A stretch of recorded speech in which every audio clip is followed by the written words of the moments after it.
the fluorescent lights of the 42nd floor of Meridian Tower hummed their low and very lonely tune at 11:47 p.m. Marcus Williams pushed his simple and very worn cleaning cart down the long, silent hallway. His weathered hands that were cracked from years of harsh cleaning chemicals and a lifetime of an honest and very hard work, gripping the handle a little tighter as he approached the corner office, the one with the floor-to-ceiling windows that overlooked a city that never, ever seemed to sleep, much like himself. At 53, Marcus had learned from a long and very difficult, and often very painful, series of a life's hard lessons, that life rarely, if ever, offered you a second chance. But tonight, on this one, single, solitary, and very ordinary night, he was about to be proven devastatingly and very beautifully wrong. Through the thick and very soundproof glass partition of her office, he saw her, Victoria Chen, the brilliant and very beautiful and very young CEO of the entire, vast corporation. But something was different tonight. Her usual and very formidable armor of a pure, unadulterated confidence had cracked, revealing something raw, something fragile, and something deeply and profoundly human just underneath. He had no idea that in just a few short moments she was about to ask him, a simple and very invisible janitor, to do something so strange, so unexpected, and so heartbreakingly vulnerable that it would change both of their lives forever. Before we continue this incredible story, if you believe in the profound power of kindness, of second chances, and of the incredible and often very unseen value of every single, solitary human being, please take a moment to like this video, subscribe to our channel, Dark Truth File, and share this story. Your support helps us to share more of these emotional and very uplifting stories that truly matter. Victoria's eyes were red-rimmed and glassy, her expensive and usually very perfect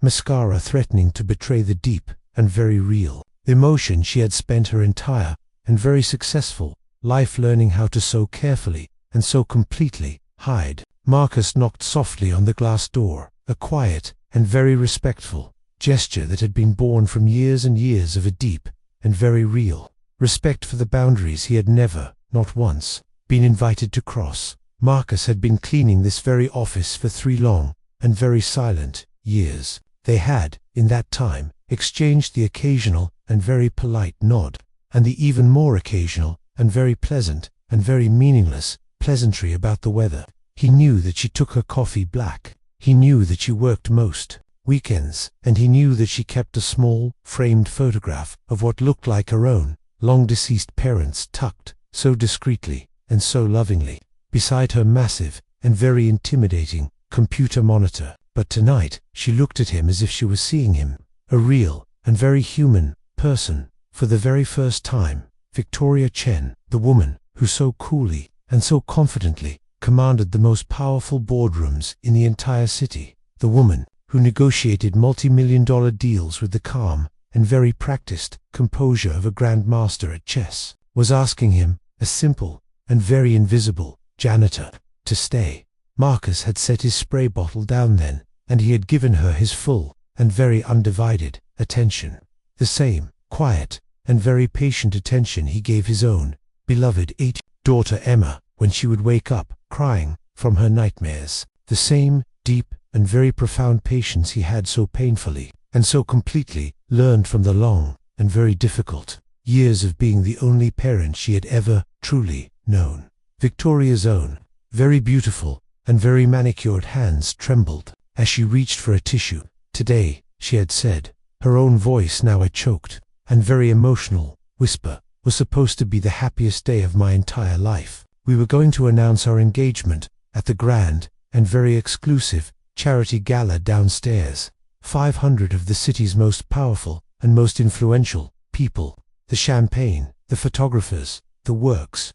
She had laughed then, a bitter and very ugly and very broken sound. Instead, she said, I found out that my fiancé, my loving and very supportive fiancé, has been stealing from our own company's charity fund. Money, Marcus, that was meant for the children's hospitals. Money that was meant for kids who are fighting for their very lives, while he was buying himself a new and very expensive and very red Ferrari. Marcus felt his own chest tighten. He thought of his own daughter, Emma. He thought of how she had so bravely and so quietly battled pneumonia too long and very cold winters ago, while he had worked the double shifts just to be able to pay for her medical bills. The very idea of someone, anyone, stealing from sick children made his own work-hardened hands clench into tight and very powerful fists. I confronted him about an hour ago, Victoria continued, her own voice now growing stronger with a new and very righteous anger. And you know what he said to me? He said that I was naive, that everyone does it, and that I was lucky that he had even wanted to marry someone so cold and so completely and so utterly emotionally unavailable. She had looked up at Marcus, then, the tears, the hot and very real tears, finally spilling over and running down her beautiful and now very broken face. Maybe he's right, she had whispered. Maybe I am just ... unlovable. The words, her words, hung in the air between them like a challenge to everything Marcus had ever believed about human decency. Would you pretend to love me, just for 10 minutes? Here was a woman who had built an empire, a woman who employed thousands of people, a woman who had just discovered a betrayal so profound it would destroy most people, and she was questioning her own worth, her own lovability, because of one man's cruel and very empty words. The sheer and very profound loneliness behind her request broke something deep in his own chest. Marcus looked at this woman, really, truly looked at her, and behind the expensive designer clothes and the corner penthouse office, he saw something that he recognized. The bone-deep and very real exhaustion of a person who has been carrying the entire world on their shoulders alone. He had seen it every single morning in his own cracked bathroom mirror since his own wife, Emma's mother, had left them. Victoria's beautiful and now very tear-streaked eyes widened in a profound and very real confusion. You want to know what I see? Marcus continued, his own voice a warm and very steady and very human sound. When I look at you, I see a woman who stays late every single night, long after everyone else has gone home, to make sure that her employees have a job security.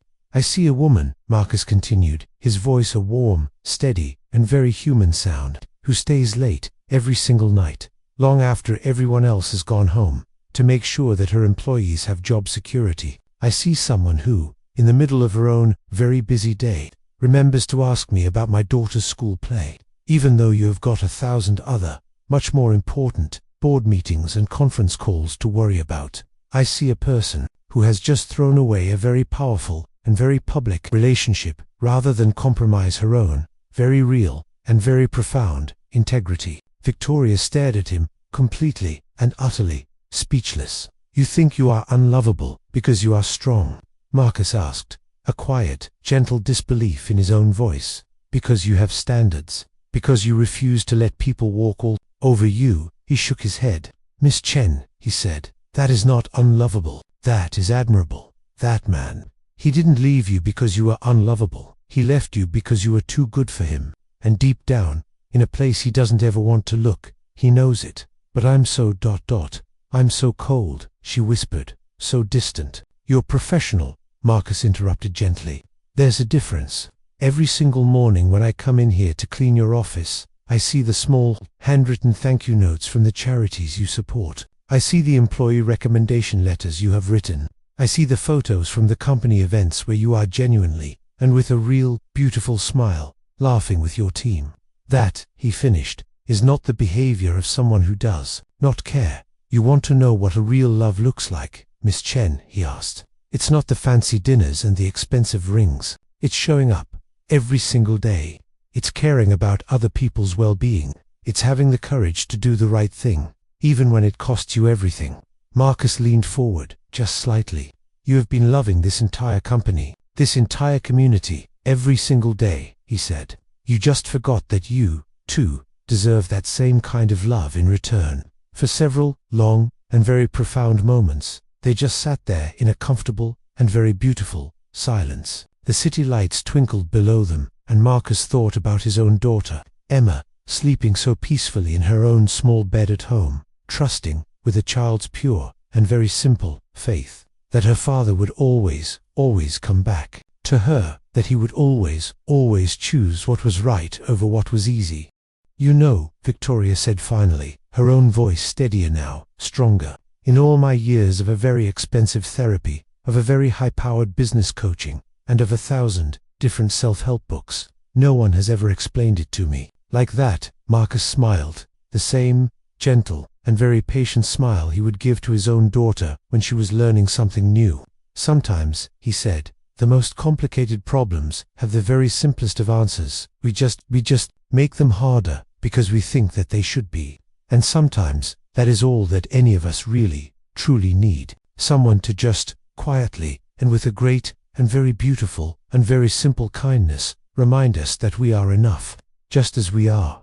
In the end, Victoria Chen did find love. Not the kind of a love that comes with the flowers and the promises, but the kind of a love that builds communities, that changes lives, and that reminds us all that our own greatest strength as human beings lies in our capacity to see and to nurture the quiet and very beautiful good in each other, even and especially in the most unexpected of moments,